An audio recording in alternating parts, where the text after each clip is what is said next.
Hello friends, आप सभी का स्वागत है ERA फिजिक्स क्लासेस में। आज हम लोग बात करेंगे नए टॉपिक का। जैसे कि आप लोग जानते हैं कि हम लोग जो टॉपिक पढ़ रहे हैं वो विभिन्न प्रकार के प्रत्यावर्ती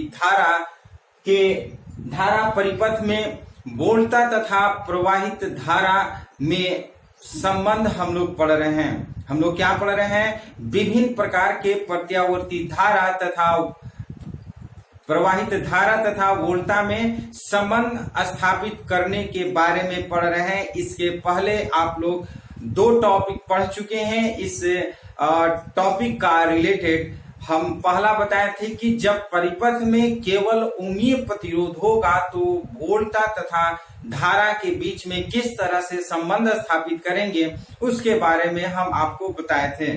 सेकेंड वीडियो में आपको इसी टॉपिक से रिलेटेड बताए थे कि जब परिपथ में केवल प्रेरकत्व स्थित हो तो उस स्थिति में हम वोल्टा तथा प्रत्यावर्ती धारा के बीच में किस तरह से संबंध स्थापित कर सकते हैं। तो आज हम फिर बात करते हैं इसी टॉपिक से रिलेटेड विभिन्न प्रकार के प्रत्यावर्ती परिपथों में आरोपित वोल्टा तथा प्रवाहित धारा के बीच में संबंध स्थापित करेंगे जब परिपथ में केवल संधारित्र स्थित हो अर्थात धारिता स्थित हो।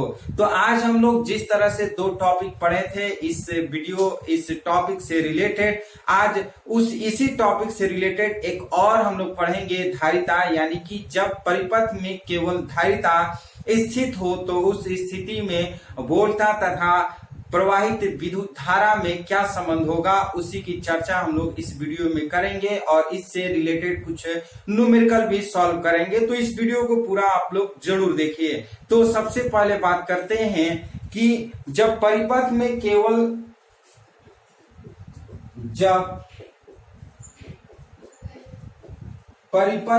केवल संधारित्र अर्थात धारिता है, जब परिपथ में केवल संधारित्र अर्थात धारिता होगा तो उस स्थिति में हम किस तरह से संबंध स्थापित करेंगे। तो सबसे पहले संबंध बताने से पहले आपको एक चीज बताने चाहेंगे कि धारिता के बारे में हम लोग पढ़ चुके हैं। धारिता क्या है ये आप लोग पढ़े हुए हैं। चैप्टर फर्स्ट में हम लोग पढ़े हुए थे इलेक्ट्रोस्टैटिक्स के जो चौथा चैप्टर था वो विद्युत धारिता में हम आपको डिटेल में विद्युत धारिता के बारे में बताए थे। तो एक बार थोड़ा सा हम इसको रिवीजन करना चाहते हैं। विद्युत धारिता या धारिता एक ऐसा यंत्र है जो आवेशों को इकट्ठा करता है, आवेशों को संचित करता है, उसी को हम लोग धारिता कह देते हैं, जिसे कैपेसिटर इंग्लिश में कहते हैं। आपको फिगर के माध्यम से भी शायद समझाए थे। इसे कैपेसिटर कहते हैं। कैपेसिटर में दो ध्रुव होते हैं, एक धन ध्रुव होता है, एक ऋण ध्रुव होता है। तो इसे ही हम कैपेसिटर कहते हैं, धारिता कहते हैं। इसमें क्या होता है कि आवेश को इकट्ठा करते हैं। क्या होता है? इसमें आवेश इकट्ठा होता है। जैसे इसमें क्या होता है कि हम विद्युत धारा प्रवाहित कराते हैं, बैटरी से अगर इसको जोड़ देते हैं तो इसमें चार्ज आकर के इकट्ठा हो जाता है। तो हम बैटरी से जोड़ेंगे तो इसमें तब तक आवेश जाता है तब तक कि विभवांतर पूरी तरह से शून्य न हो जाए। तब ये आवेश यानी कि इसमें विद्युत धारा का मान जो होता है बहुत अधिक हो जाता है। और जैसे हम विद्युत धारा से इसको कनेक्ट करते हैं तो विद्युत धारा से कनेक्ट करने पर उसी तरह से इसमें विद्युत धारा प्रवाहित होता है जिस तरह से प्रत्यावर्ती धारा प्रवाहित होता है। तो आज हम इसी का फिगर हम बताएंगे कि किस तरह से हम संधारित्र को हम बैटरी से जोड़ेंगे या विद्युत धारा से जोड़ेंगे तो आवेश जाता है। तो ध्यान से आप इस फिगर को समझिएगा। संधारित्र में जो होता है ये इस तरह से होता है।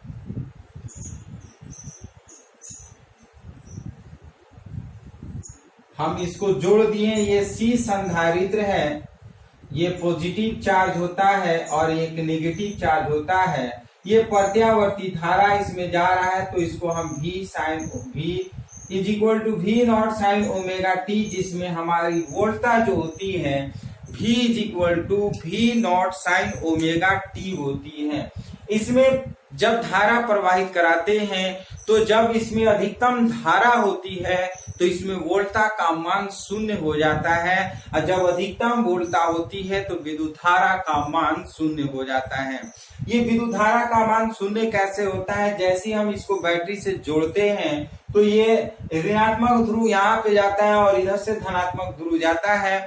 दोनों ये अधिकतम जब इसमें धारा प्रवाहित होता है तो उस कंडीशन में हमारा वोल्टता का मान इसमें शून्य होता है, जैसे कि हम लोग विद्युत धारिता में पढ़ चुके हैं। तो हम उसकी चर्चा यहाँ डिटेल में नहीं करेंगे। हमें क्या करना है, इसमें विद्युत धारा तथा वोल्टता में संबंध स्थापित करना है। किस तरह से संबंध स्थापित करना है, ध्यान से आप समझिएगा। माना संधारित्र को प्रत्यावर्ती धारा स्रोत से,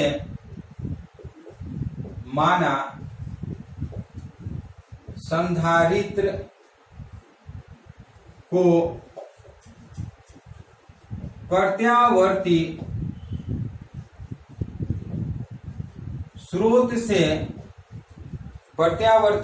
स्रोत से जोड़ने पर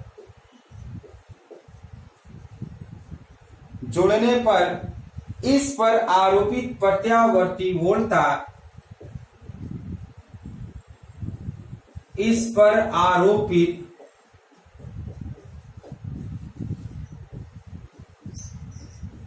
प्रत्यावर्ती वोल्टता V is equal to V nought sine omega t, इसको इक्वेशन 1 कर लेते हैं। ध्यान से समझिएगा, हम जैसे इस संधारित्र को हम प्रत्यावर्ती वोल्टता से जोड़ते हैं तो प्रत्यावर्ती वोल्टता संधारित्र का V is equal to V nought sine omega t हो जाएगा। अब क्या करते हैं, यदि संधारित्र के आवेशित हो जाने पर, यदि संधारित्र के आवेशित हो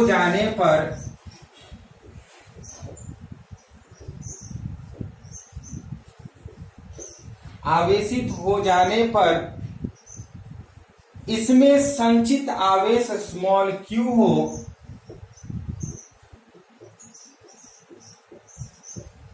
इसमें संचित आवेश स्मॉल q हो,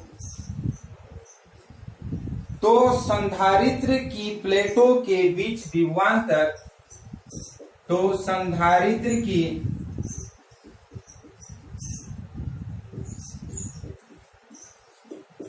प्लेटों के बीच विभवांतर V is equal to Q/C होगा। ये हम लोग पढ़े हैं संधारित्र में कि जब आवेश इकट्ठा होता है किसी भी संधारित्र में तो उसमें जो विभवांतर होगा V is equal to Q/C होगा, जहां V जो है विभवांतर है, Q जो है वो आवेश है और C जो है वो धारिता है। ये हम लोग पढ़े हैं विद्युत धारिता के चैप्टर में। यदि इस संधारित्र में आवेश स्मॉल q हो तो इसमें जो विभवांतर उत्पन्न होगा वो विभवांतर V इज इक्वल टू क्या होगा, Q/C हो जाएगा। तो हम क्या करते हैं, V के जगह पर V का मान लिखते हैं। अतः बंद परिपथ के लिए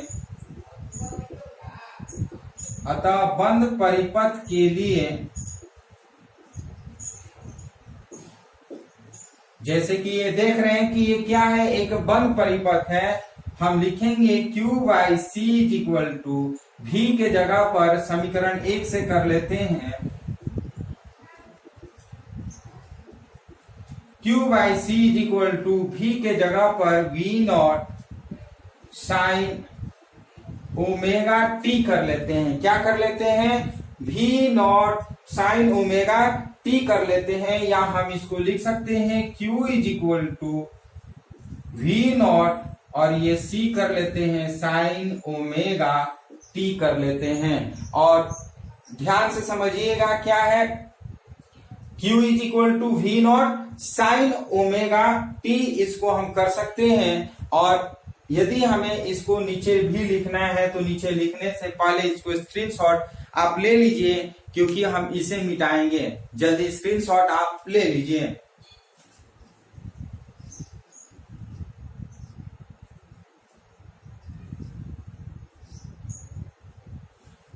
चलिए, स्क्रीनशॉट ले चुके होंगे तो इसे हम मिटाएंगे।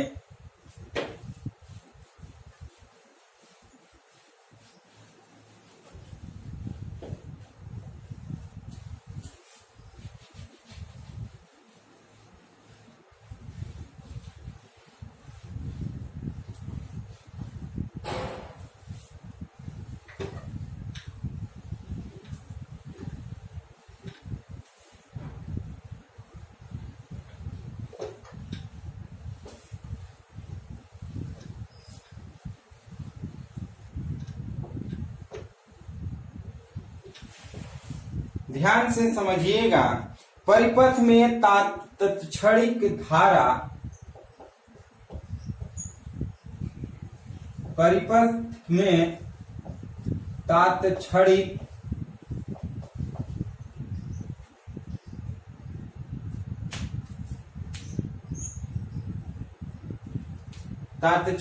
धारा I इज इक्वल टू हम जानते हैं dq बाई dt। ध्यान से समझिएगा, विद्युत धारा बराबर पढ़े हैं dq बाई dt। विद्युत धारा बराबर क्या पढ़े हैं? dq by dt। जब विद्युत धारा पढ़ा रहे थे तो एकांक समय में किसी काट के क्षेत्रफल में प्रवाहित आवेश की मात्रा को हम विद्युत धारा कहते हैं, अर्थात विद्युत धारा I बराबर dq बाई dt हम लोग पढ़ चुके हैं। तो हम लिखेंगे परिपथ में, ये परिपथ है, परिपथ में तात्क्षणिक धारा I इज इक्वल टू क्या करेंगे? dq बाई dt करेंगे। अब dq के जगह पर हम ये q के जगह पर हम ये वैल्यू पुट करेंगे, I is equal to d और बाई dt, और q के जगह पर हम लिख सकते हैं v not c sign omega T लिख सकते हैं। या ये कॉमन, ये कांस्टेंट है, इसको बाहर निकालेंगे। क्यों कांस्टेंट है? क्योंकि ये टी के सापेक्ष में इसका हम क्या करेंगे? अवकलन करेंगे। तो हम लिखेंगे क्या? वी नॉट सी और D sign omega T by D T. जैसे कि मैथ वाले बच्चे जानते होंगे, अगर हमें डिफरेंशिएशन साइन थीटा का करना होता है तो हम क्या लिखेंगे? साइन थीटा का डिफरेंशिएशन क्या होगा? कमेंट बॉक्स में जवाब दीजिए।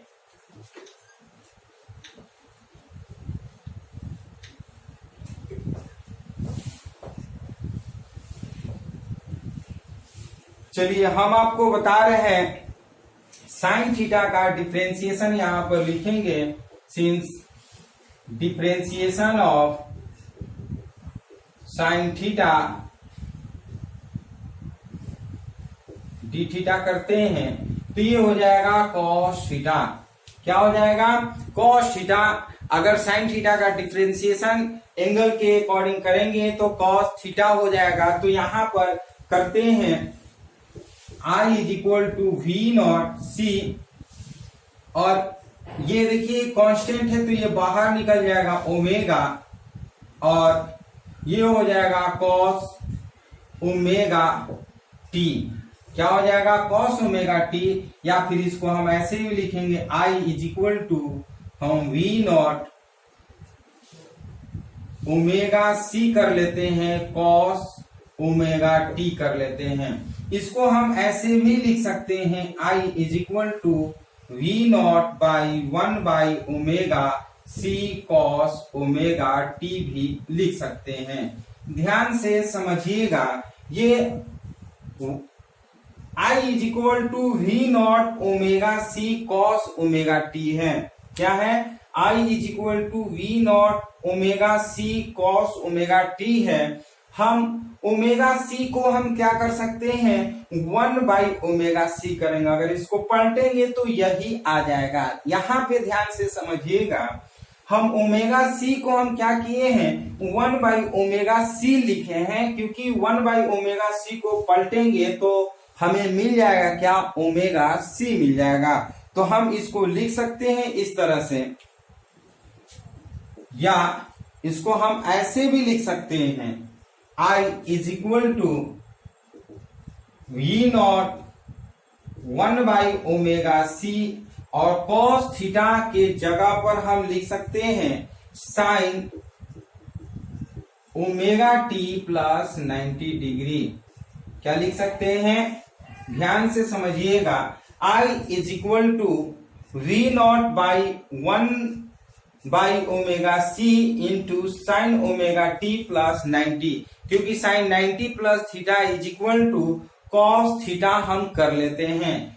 Sign 90 plus theta is equal to क्या कर लेते हैं? कॉस थीटा कर लेते हैं। तो हम इसे इस प्रकार से भी नोट कर सकते हैं। फिर यहां पे आप देखिएगा, इसको इक्वेशन हम 2 कर लेते हैं कि I is equal to V by R के रूप में है। क्या है? I is equal to V by R, यानी कि 1/ओमेगा सी जो है वो प्रतिरोध की तरह काम करता है। और जैसे जानते हैं कि जो प्रतिरोध का काम करता है किसी भी परिपथ में, संधारित्र के द्वारा प्रतिरोध का काम करता है, तो उसे हम क्या कहेंगे?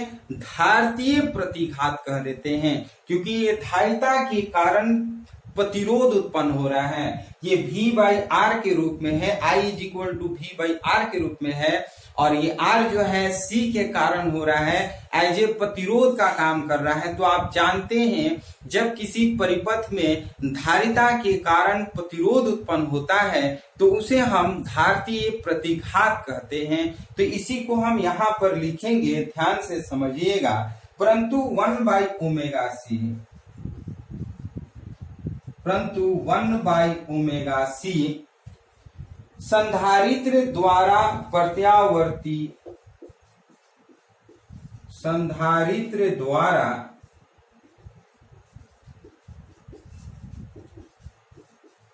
प्रत्यावर्ती धारा के मार्ग में उत्पन्न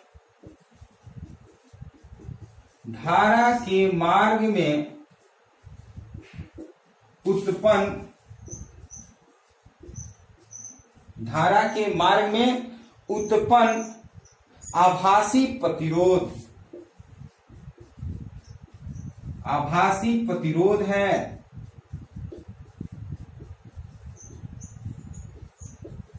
आभासी प्रतिरोध है जिसको संधारित्र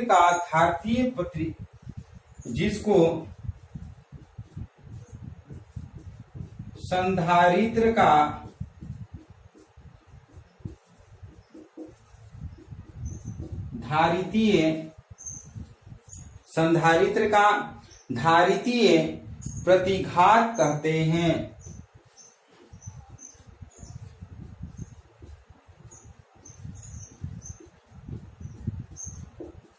धारितीय प्रतिघात कहते हैं, इसको XC से प्रदर्शित करते हैं। इसको XC से प्रदर्शित करते हैं। इसको XC से प्रदर्शित करते हैं। ध्यान से समझिएगा, ये नीचे अब हम लिखेंगे नहीं, इसको एक बार स्क्रीनशॉट आप ले लीजिए, उसके बाद इसको हम समझाएंगे।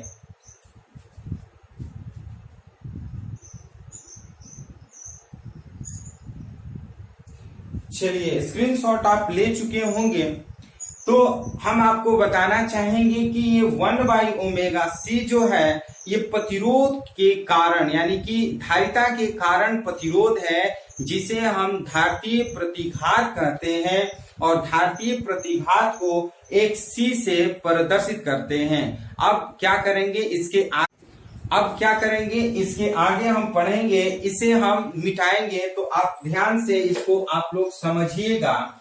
अगर xc जो है वो धारतीय प्रतिघात होगा, तो धारतीय प्रतिघात को अगर हमें लिखना होगा xc बराबर, तो क्या लिखेंगे कमेंट बॉक्स में बताइए।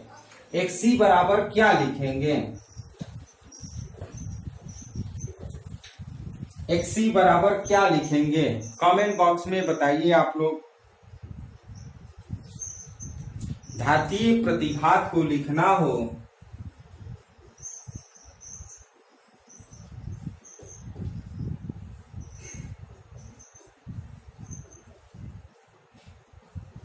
xc बराबर क्या लिखेंगे, चलिए ठीक 1/ओमेगा c लिखेंगे। क्या लिखेंगे, 1/ओमेगा c जो है वो धारतीय प्रतिघात है, या हम इसको ऐसे भी लिख सकते हैं 2πfc कर सकते हैं, क्योंकि omega is equal to 2πf होता है। यह हम लोग जानते हैं omega is equal to 2πf होता है, तो हम ओमेगा की जगह पर 2πf कर लेते हैं, c कर लेते हैं। जहां पर f जो है वो आवृत्ति है, क्या है, f आवृत्ति है और c धारिता है। तो हम यहां पर लिखेंगे जब धारिता c,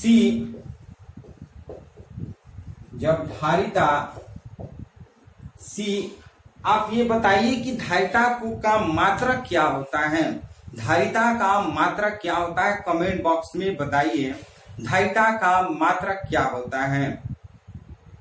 धारिता का मात्रक आपको बताना चाहेंगे कि धारिता का जो एसआई मात्रक होता है फैराड होता है। क्या होता है, फैराड। तो हम जब धारिता c फैराड में मापते हैं, फैराड में व्यक्त की जाती है, तो जो धारिता है प्रतिघात xc का मात्रक, प्रतिघात xc का मात्रक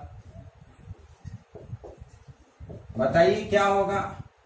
हम लोग पढ़ चुके हैं, जब धारिता का मात्रक अगर हम फैराड लिखेंगे, फैराड से व्यक्त करेंगे, तो हम xc यानी कि जो प्रतिघात का मात्रक होगा वो क्या होगा, हम कहेंगे प्रतिघात का मात्रक ओम होता है। ध्यान से समझिएगा, हम लोग पढ़ चुके हैं प्रेरकीय प्रतिघात या धारतीय प्रतिघात या प्रतिघात या प्रतिबाधा, ये सबका मात्रक जो होता है वो क्या होता है, ओम होता है। क्या होता है, ओम होता है। और प्रेरक का जो मात्रक होता है वो हेनरी होता है। लेकिन प्रेरकीय प्रतिघात की बात करें तो वो ओम होता है, जैसे कि हम इसके पहले वाले वीडियो में भी पढ़ चुके हैं। तो यहाँ पर आप देखिए, जब धारिता c फैराड में व्यक्त की जाती है तो प्रतिघात क्या चीज में व्यक्त करेंगे, क्या चीज में होगा, तो हम ओम में कहेंगे। अब इसके आगे आप ध्यान से समझिएगा, परंतु ओम के नियम से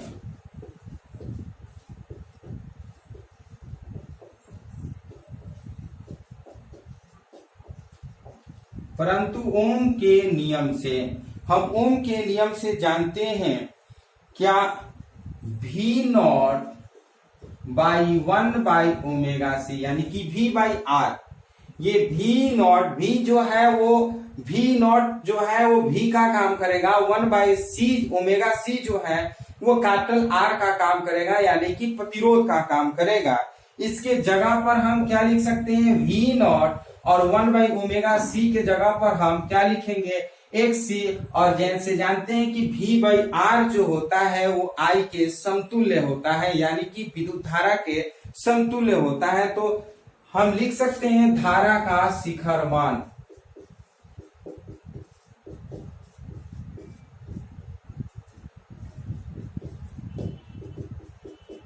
धारा का शिखर मान I नॉट कर लेते हैं, क्योंकि v by r is equal to I होता है तो यदि V नॉट है तो यहाँ पर I नॉट होगा।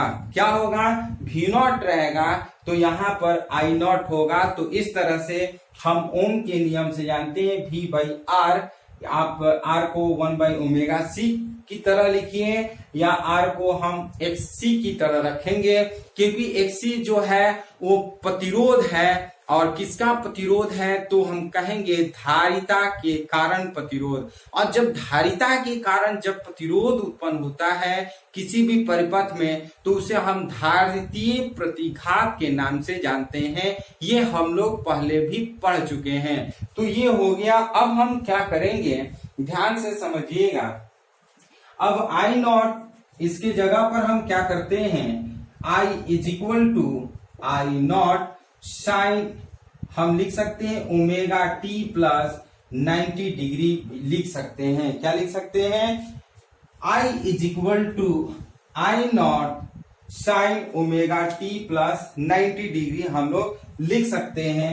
ये बता रहा है कि जो 90 डिग्री है ये विद्युत वोल्टा और प्रत्यावर्ती धारा I दोनों के बीच में जो संबंध है, दोनों के बीच एज ए 90 डिग्री होता है। जो कोण होगा वो कितने डिग्री का होता है? ये 90 डिग्री का ये डिनोट करता है कि दोनों के बीच में जो कोण बनते हैं वो 90 डिग्री का बन जाता है। इसको आप ऐसे भी समझ सकते हैं, अगर ये हम इस तरह से हम इसको प्रत्यावर्ती धारा इस तरह से खींचते हैं, ठीक, तो एक अगर हम इसको कोई भी अगर हम ले लेते हैं, जैसे हम यहाँ पर O के जगह पर इसको हम ले लेते हैं V, क्या ले लेते हैं?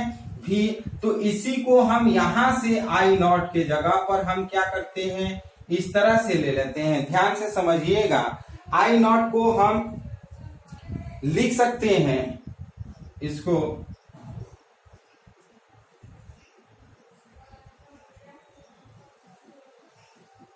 इसको हम ऐसे भी लिख सकते हैं।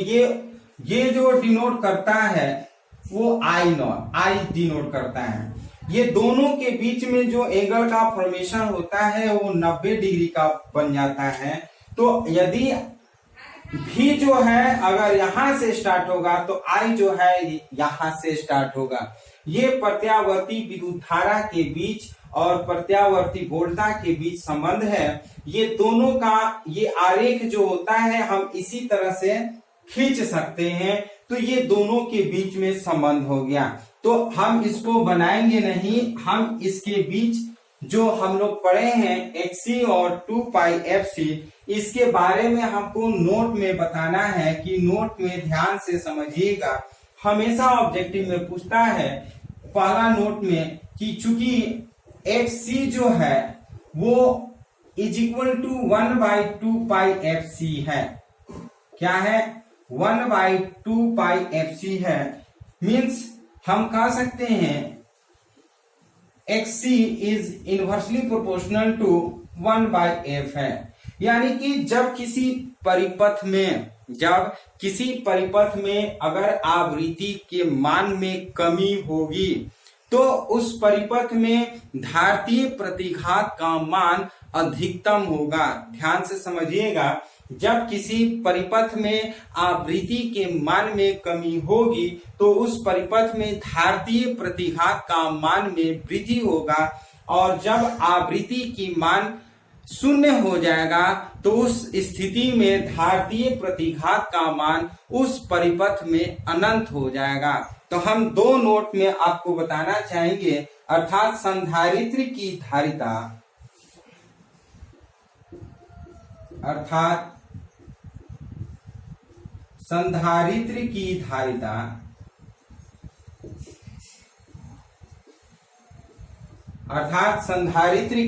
धारिता प्रतिघात, धारितीय प्रतिघात XC आवृत्ति 1 के व्युत्क्रमानुपाती होती है। आवृत्ति S के व्युत्क्रमानुपाती होती है।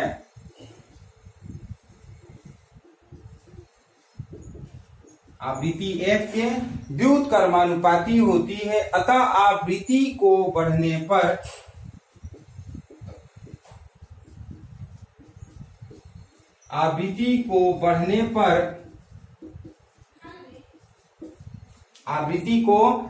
पर धारतीय प्रतिघात घटेगा।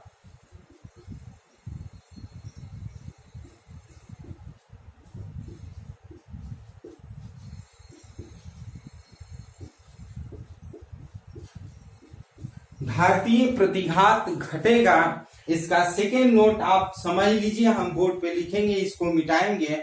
जब आप देख सकते हैं कि आवृत्ति का मान अगर शून्य होगा तो धारतीय प्रतिघात का मान जो होगा वो अनंत हो जाएगा। तो इसके सेकेंड पॉइंट हम लिखेंगे बोर्ड पे। अब क्या करिए, इसे स्क्रीनशॉट आप ले लीजिए।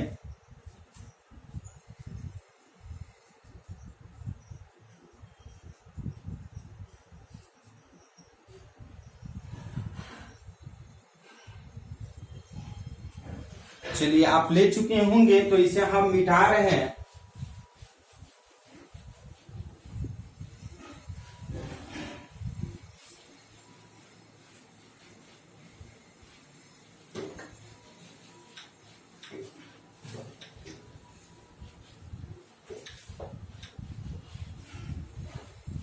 इसके सेकेंड नोट आप समझिएगा, दिष्ट धारा की आवृत्ति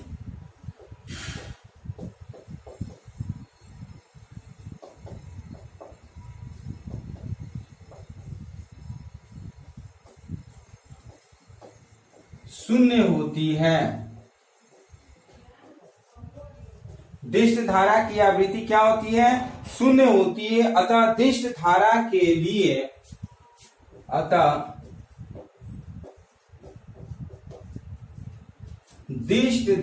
के लिए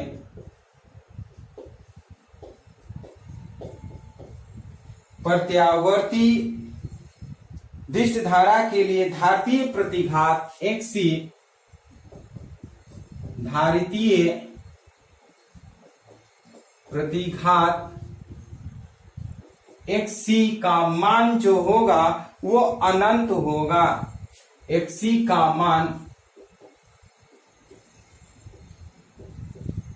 अनंत होगा। ये ध्यान से समझ लीजिए।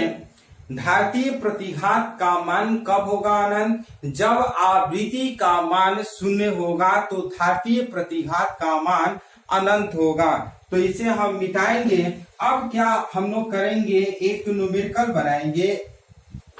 इस न्यूमेरिकल को आप लोग भी सॉल्व करिएगा। इसे आप लिख लीजिएगा, हम इसको मिटाएंगे। अब हम लोग बात करेंगे एक न्यूमेरिकल की। अब इसे मिटाएंगे या आप अपने से लिखिएगा कि दिष्ट धारा की आवृत्ति शून्य होती है, अतः दिष्ट धारा के जो प्रतिघात होता है, धारतीय प्रतिघात xc का मान अनंत होता है। तो इस न्यूमेरिकल को आप लोग भी बनाइएगा और कमेंट बॉक्स में बताइएगा कि आपका आंसर कितना आया है। ध्यान से समझिएगा। एक प्रत्यावर्ती धारा परिपथ में एक प्रत्यावर्ती धारा परिपथ में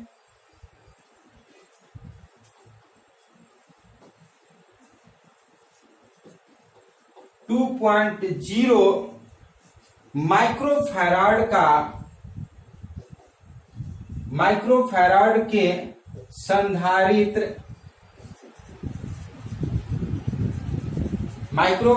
के संधारित्र 220 वोल्ट तथा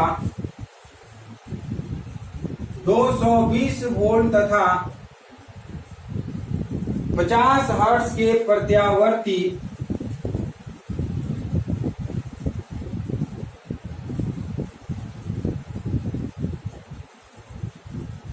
50 हर्ट्ज के प्रत्यावर्ती विभव स्रोतों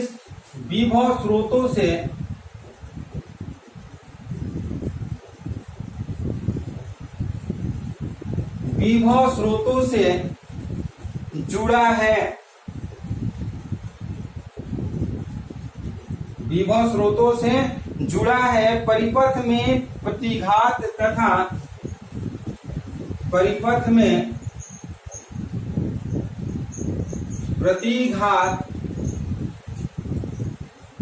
तथा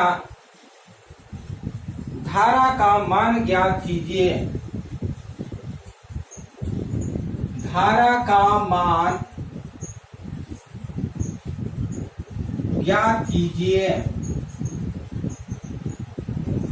ध्यान से इस न्यूमेरिकल को पढ़िए और इसको समझने की कोशिश करिए और उसके बाद आप इसे बनाइए और कमेंट बॉक्स में जवाब दीजिए। हम भी बना रहे हैं, साथ साथ आप भी बनाइए और ये बताइए कि आपका आंसर कितना आया है। तो सबसे पहले हम करते क्या है, न्यूमेरिकल को ध्यान से पढ़ते हैं और जो वैल्यू दिया रहता है उस वैल्यू को हम लोग पहले नोट करते हैं। तो ध्यान से समझिए, एक प्रत्यावर्ती धारा परिपथ में 2.0 माइक्रोफैराड के संधारित्र 220 वोल्ट तथा 50 हर्ट्ज के प्रत्यावर्ती विभव स्रोत से जुड़ा है। तो हमें निकालना क्या है, परिपथ में प्रतिघात तथा धारा का मान ज्ञात करना है। तो जो वैल्यू दिया है उसको हम क्या करेंगे, नोट करते हैं। ध्यान से समझिएगा, ये आपका C दिया है 2.0 माइक्रोफैराड दिया है। तो एक माइक्रोफैराड में कितने फैराड होते हैं, जवाब दीजिए कमेंट बॉक्स में कि एक माइक्रोफैराड में कितने फैराड होते हैं। चलिए हम आपको बता रहे हैं, ये हम लिख सकते हैं 2 × 10⁻⁻6 फैराड लिखेंगे।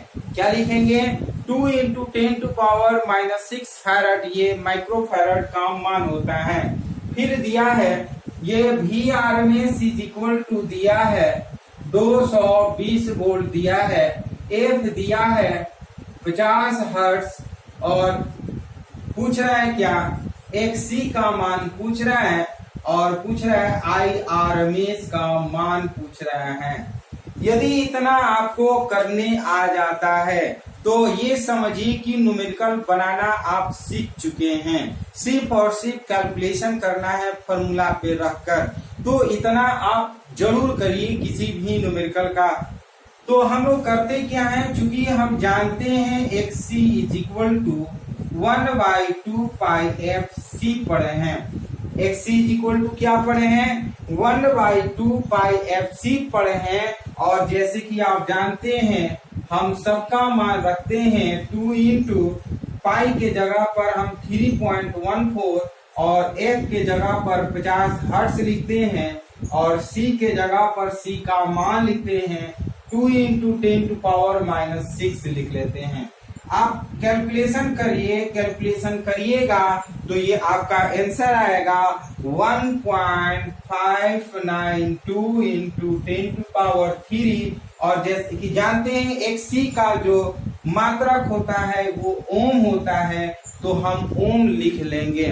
तो इस तरह से हमारा क्या निकल गया, प्रतिघात निकल गया। क्या निकल गया, प्रतिघात। तो अब हमें क्या करना है, हमें Irms निकालना है। सिंस Irms आप जानते हैं Vrms/XC, ये आप फॉर्मूला पढ़े हुए हैं। Irms क्या लिखेंगे, Vrms/XC करेंगे। और जैसे आप जानते हैं Vrms के जगह पर हम 220 लिखते हैं और XC के जगह पर 1.592 और करेंगे क्या, × 10⁻³ इस तरह से हम इसको कर लेते हैं। कैलकुलेशन करिएगा तो आएगा 138 इसको लिखेंगे मिली एम्पियर। क्या लिखेंगे, मिली एम्पियर 19 ×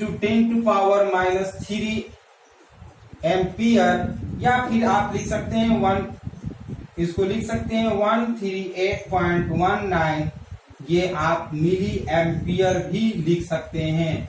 ये Irms का मान हो गया।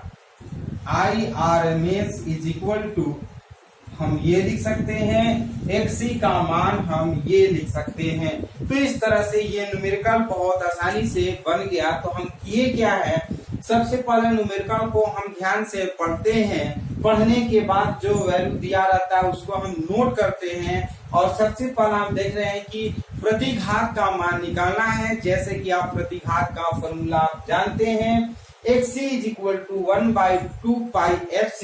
और हम क्या किए हैं कि 1/2 पाई के जगह पर 3.14, f के जगह पर 50 हर्ट्ज और c के जगह पर हम c का मान 2 × 10⁻⁶ फैराड रखे हैं।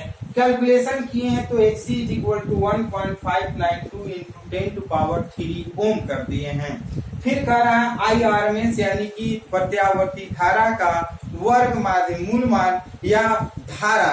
तो आप ध्यान से समझिएगा, अगर प्रतिघात तथा धारा का मान ज्ञात करना है तो धारा का मतलब यहाँ पर हम कहेंगे प्रत्यावर्ती धारा का वर्ग माध्य मूल मान। तो आप जानते हैं प्रत्यावर्ती धारा का वर्ग माध्य मूल मान IRMS is equal to VRMS by XC कर लेते हैं। और VRMS के जगह पर 220 वोल्ट लिखते हैं और XC के जगह पर XC का मान हम 1.592 इंटू 10⁻³ ओम यूज करते हैं। तो इस तरह से ये कैलकुलेशन करेंगे तो 138.19 इंटू 10⁻³ एम्पियर, या फिर इसको हम लिख सकते हैं 138.19 मिली एम्पियर। तो इस तरह से ये न्यूमेरिकल बन जाता है। न्यूमेरिकल बनाना बहुत ही आसान होता है। जब आप किसी भी थ्योरी को कॉन्सेप्ट समझ लेते हैं तब आपको न्यूमेरिकल बनाने में कोई दिक्कत नहीं होता है। बहुत सारे बच्चे सोचते हैं कि बिना पढ़े, बिना कॉन्सेप्ट थ्योरी का हम न्यूमेरिकल बना लें, तो ये संभव नहीं है। संभव कब होगा? जब आपको थ्योरी कॉन्सेप्ट क्लियर होगा तब। इसलिए कभी भी न्यूमेरिकल बनाने से पहले वो जो न्यूमेरिकल जिस चैप्टर का बनाने जा रहे हैं उस चैप्टर का जो कॉन्सेप्ट थ्योरी है, थ्योरी का जो कॉन्सेप्ट है उस कॉन्सेप्ट को समझिए। इसलिए सबसे पहले हम लोग थ्योरी का कॉन्सेप्ट बताते हैं, उसके बाद हम लोग न्यूमेरिकल का प्रैक्टिस कराते हैं ताकि आपको 100% समझ में आ जाए। तो इस तरह से ये जब किसी परिपथ में संधारित्र अथवा धारिता स्थित हो तो उस कंडीशन में हमारा क्या है, प्रत्यावर्ती धारा और प्रत्यावर्ती वोल्टा के बीच में संबंध स्थापित हो गया। तो इस तरह से ये टॉपिक यहीं पे समाप्त होता है। फिर हम लोग एक नए टॉपिक के साथ हम लोग नए वीडियो में मिलेंगे। और आपको एक चीज और कहना चाहेंगे कि इसके पहले हम लोग 2 टॉपिक पढ़ चुके हैं। एक जब परिपथ में केवल प्रेरकत्व स्थित हो, जब परिपथ में केवल उमीय प्रतिरोध स्थित हो, और अभी जो हम लोग इस वीडियो में पढ़े हैं वो है जब परिपथ में केवल धारिता अर्थात संधारित्र स्थित हो, तो उस कंडीशन में दोनों के बीच में क्या संबंध होगा।